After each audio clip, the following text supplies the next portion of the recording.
You've come from the tower, haven't you? Name's Agarth. Maybe you can help an old Fate Weaver, eh? Fate Weavers look at the great tapestry of fate. The threads will tell us how a life will unfold. But knowing the future and being able to change it are two very different things.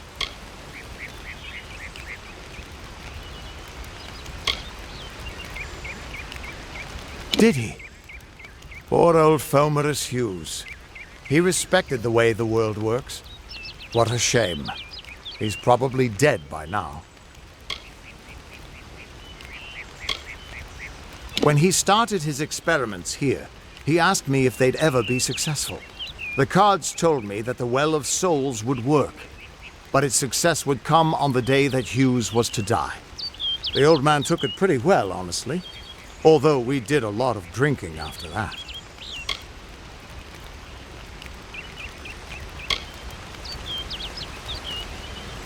I suppose I could spare a little help in memory of Hughes, or in celebration of his success.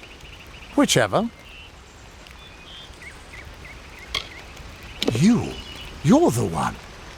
Then that means... it all makes sense now.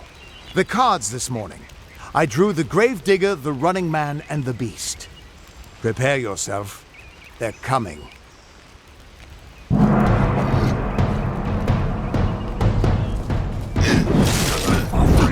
God flow. Try this one!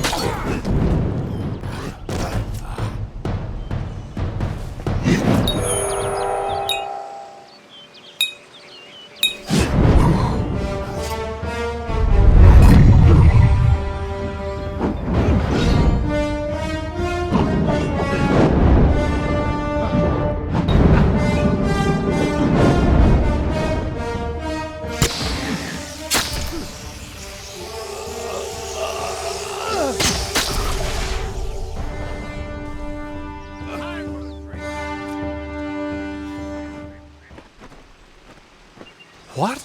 How? What are you? The threads of fate. I've seen them before, but I've never seen anyone manipulate them like that. You just changed how the world was supposed to work. How did you do that? You just... Fate is the will of the gods. No mortal should be able to change it. How is that even possible? Come here. I'm going to do a reading. You might be able to change the threads, but fate will still have a plan for you. I promise not to tell you if I see your death.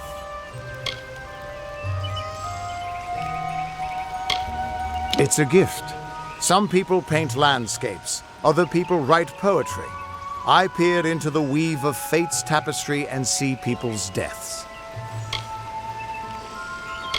That would be my guess. He was an academic, but he had a proper respect for fate's plan, unlike most gnomes.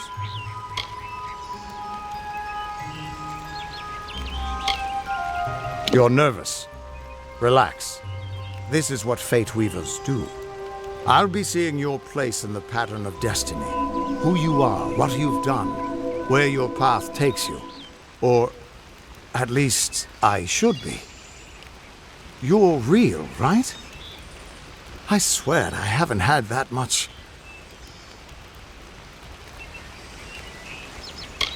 I am.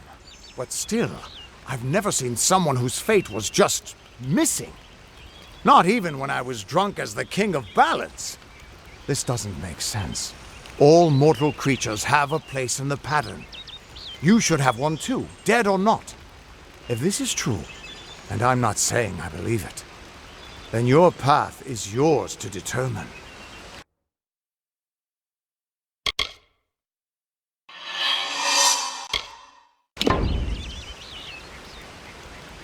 I can see the threads around you. but they're shifting, changing so rapidly, I can't make sense of them.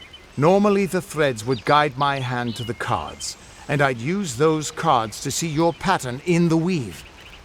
But it just didn't happen. They wouldn't focus. So either there's something wrong with me, and there isn't, or there's something very wrong with you. It could mean nothing, or it could mean everything. The world is changing. You might be a sign of that, or maybe the cause. I've never had a reason to doubt my own readings, but we should consult with Arden. He's not a friend, but he's got a good eye for the tapestry. I'll meet you at his home to the east. I'm going to see if I can be of any help to the wounded at the tower. That's just it. I don't know if you've got one, but that's why we're going to see Arden. He lives in a little hut to the east in Yulven. I'll meet you there. What could this all mean?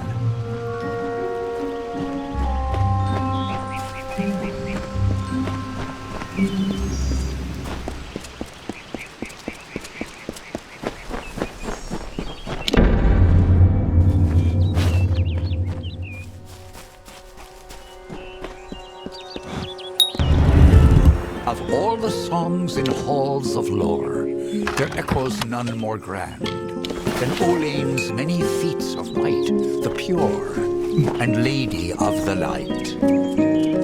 She is a knight of golden knot.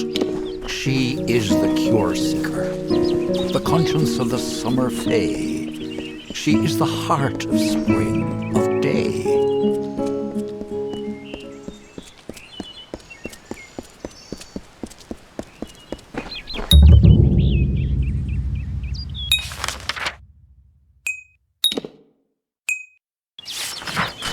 Everyone just stand back. The warden can't work when you're crowding so close. Go back to... I don't care what you race. It's a tragedy whenever anyone's savage like this.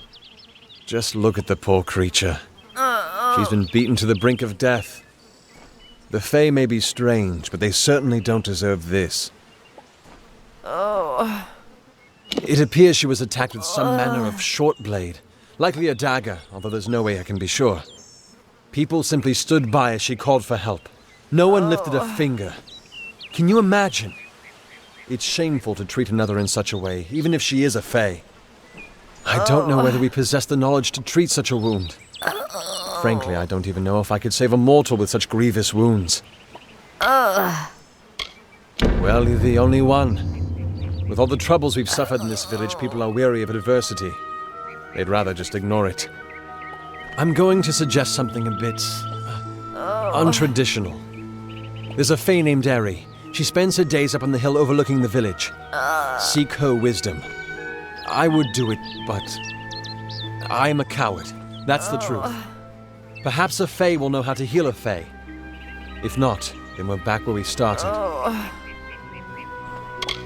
She spends her days on the precipice overlooking the village. She doesn't think we're aware of her presence, but we most certainly are. Hope you stay in town.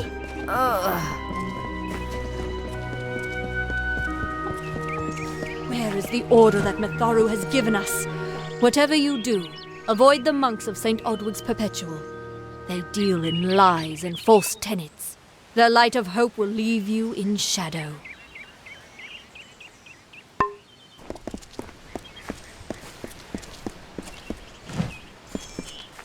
Welcome to St. Odwig's Perpetual Mission. I would invite you in, but the Order has been too trusting in the past. We try to learn from our mistakes. Although, one never knows what might be a test of faith. You have arrived just when I am in need of aid, so perhaps Matharu is at work. We at St. Odwig's have worked for years to establish a presence on this hill. It's not been without its challenges. The call of the Feylands does not fall upon deaf ears, and many of our youngest don't have the will to resist. Take Brother Egan, for example.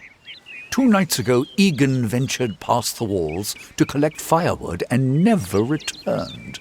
We must find him before anything happens. Mitharu be praised. His order reigns supreme.